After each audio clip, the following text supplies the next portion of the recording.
Time for another baby theater. Today, we're going to be talking about Old McDonald. Old McDonald, he had a farm. It wasn't like a normal farm. A lot of weird animals in there. What was a zebra?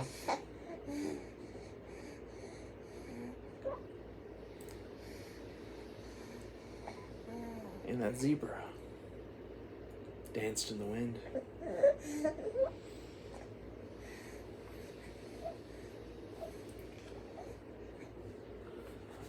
And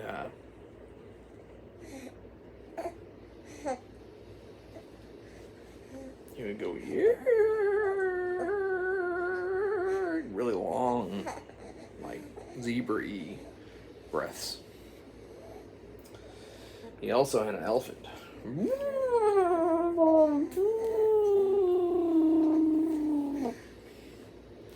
Elephant would jump up and down. Really kept up Old McDonald. Old McDonald's a real old man. Like, he definitely wasn't your spring chicken, if you know what I mean. Which, who knows what that really means. I guess spring chicken are young. You slaughter them all in the fall. Or not fall, but winter, I guess. Ate them all. Who knows?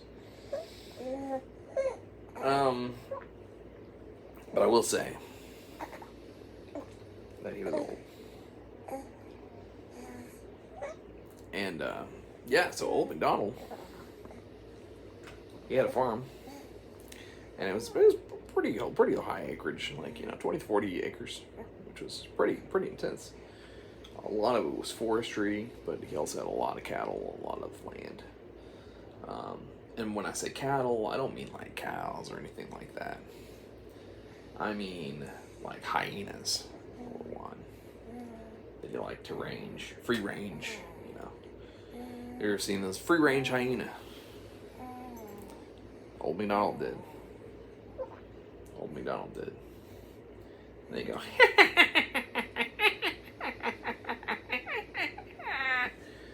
that was how the hyenas laughed. That's crazy. And then, I think his prized possession was a lion.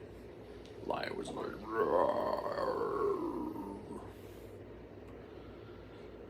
But in the end, Old McDonald, he kind of had, a little bit of Alzheimer's, so he couldn't really remember all the things that he did each day. So some days the hyenas wouldn't get laughed, and some days the elephant wouldn't get ridden. And sometimes the lion, he didn't get his main pet. And the zebra didn't get restriped. So it's kind of sad when you think about it, he just forgot a lot. He didn't know where he was sometimes. He was really living all alone. He didn't really have any kind of husband or wife or companion, lifetime companion. Nothing. I think it's because of how rude he was, In his life, animals he loved, but people he just couldn't stand, Like when he was young McDonald, he would go out and he would go to pubs, try to meet people. And every time he'd get in big fights, like huge bar fights. And it wasn't like 1v1, it wasn't like he said something that annoyed one person. He'd go up and he'd just start saying bad things about each person in the room. Yo, your shoelaces are untied. Yo, your glasses are on backwards. Yo, your stool is broken. Yo, Your nose too big. Yo. You got dimples. I don't like them. Yo. What's up with your hair? Yo. Why don't you fix your face? Whoa. Why don't you smile? That's the worst one. Well, why don't you get up? You're sitting all the time. Why don't you stand once in a while? The next thing you know, the whole bar would be on top of him, just punching him out. You know? So that's why, as old McDonald, you know, his face is kind of squished. He's like, look at this. Like that.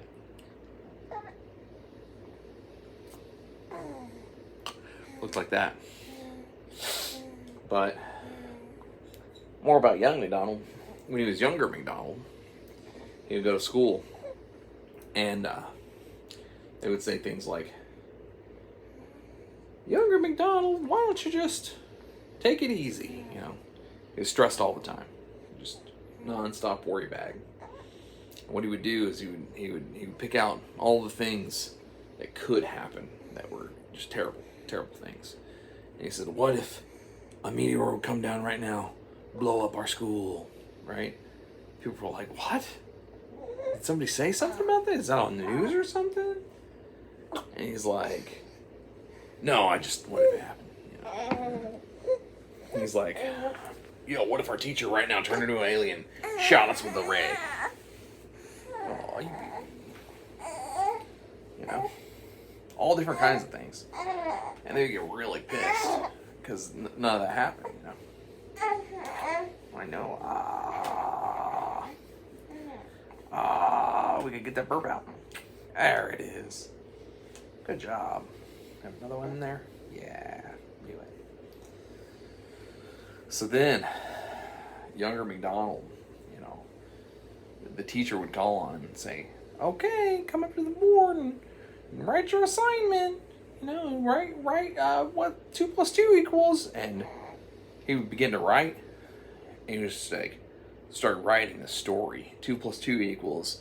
Then there was a large laser that shot out of space and destroyed the Earth in 2.5 seconds. And it was very, very docile. And it gave way to the skies. And the meteor shined upon the skies as the world blew up and exploded into the space of a continuum. And then there were aliens that came and devoured our bodies as we floated into space. You know, he just kept writing. And the teacher's like, "That's not the answer." Yeah, and all of a sudden, then the angels opened up in their wings, and they came and they ate all the babies, and then there was a wonder wall, and I played it, and then there was the 10,000 wings upon the cathedral that they flew up in the sky, and only 5 people were saved and sent into the vortex of gold.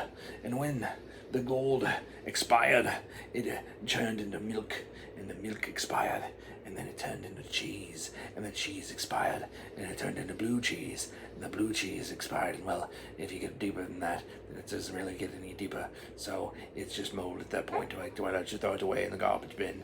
And then that's what's happened. When you throw it away in the garbage bin, then is the garbage moldy now?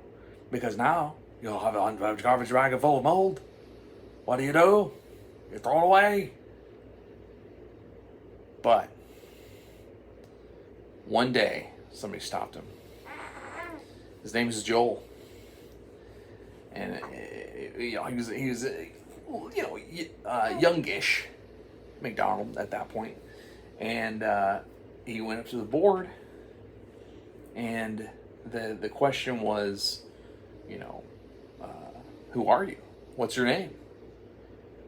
And youngish McDonald started typing out, he's like, writing out, with a chalk piece. By the time he's done, like, this chalk piece is like super long, but like by the time he's done, it's like a little nib, But this time, it was like this long, and then it went to like that long. That's how she stopped him. Usually it's like nothing left, but it was like this long. And Joel comes up and says, "McDonald." Nobody called him that. Everybody always used whatever, old, younger, youngish, youngy, young, nice. lots of different names, but this person just saw him for who he was, McDonald. He said, McDonald, you don't have to do this anymore. You don't have to do this. You'll find your way. You'll find your way. He said, you don't have to take anything from anyone. And you don't have to tell everyone what's going to happen, because let's face it, if any of this would have happened, or if any of this was going to happen, it would already happen already. You know, can't feel the future without looking at the past. And if it's never happened in the past, why is it in the future? The wisdom shone into youngish McDonald's eyes. And he looked and he said, you're right. He said, you're right. Oh, yeah. Boop, boop, boop, boop, boop, boop. Boop, boop, boop, boop, boop, boop, boop, boop. Boop, boop, boop, boop, boop. Yeah, good job. Youngish McDonald, so Youngish McDonald said, you know what? You're right. You're right. What I need to do is I need to really focus on me. And also focus on everything that's wrong with every individual. You know, Joel didn't really condone that part, but all he wanted to do was get him to stop writing so many things on the board. Gosh, you know, it took forever. So, you know, he really disrupted class. And Joel didn't like that. So, from that day forth, youngish McDonald, you know, he turned into, obviously, young McDonald, where he's just insulting everybody. Well, then, he got to be adult McDonald. And this guy, he learned, it was another person, surprisingly, named Joel, that talked to adult McDonald. And they said, adult McDonald, like, if you say all these bad things about people, what's going to happen is everybody's going to think badly about you. Because they don't want to hear what's wrong with them, even if it's accurate. And adult McDonald kind of nodded his head. He said, you know, Joel, that makes sense. That makes sense. Mm-hmm. He's like, I should just bottle it all up inside. Not tell anybody. And Joel's like, yeah. Now Joel, you know, much very similar to the first Joel. He was saying, hey, well, you don't have to actually do that, because he didn't like to be name called and called, you know, all these different things, and every flaw pointed out directly. So that's really all I wanted to do. So, adult McDonald sort of bottling up everything inside. Well, you know, adult McDonald met a few people, started to try to fall in love, but every time he would hold all that inside, and he would explode at these people, you know? Every time he had a relationship lasting more than 3 days. The first day, fantastic date, you know, everything went well, awesome, you know. But second date, you know, not too shabby. You know, a couple people, you know, couple dates, you know, and it's like, okay, all right, you know, no problem. Everything's pretty smooth. But then, third date, he's let it build up. He's angry at this point. He's angry. He's made this person that he's trying to date his enemy, because all those list of things, you know, by this point it's like hundreds of things that he's like calculated. Yeah, this is bad. This is wrong. And you just explode in him. And he's like, I get so mad, and then break it off. So he never got past the third date. So, after that, it was pretty much a crapshoot. I mean, you go from adult McDonald to old McDonald real fast. I mean, all of a sudden he goes, well, my only love is the zoo, right? He was like, goes to the zoo every day. He goes to the zoo every day. And then he said, well, oh man, if I had a farm, then I could make my own zoo. And he just really got really into statistics and like, what's the best animal and what's my favorite. And oh my gosh, he started writing it all down, just like he did on the board, but he wrote it down. And it's very, it was very helped him out a lot. It helped him out so much to get that off his chest. Oh, these are my favorite animals, and he loved animals, and that's really the story, of old McDonald. He really did. He did what he loved. He's still alive to this day. I think he's something like 1,582 years old. I don't know how he just doesn't die.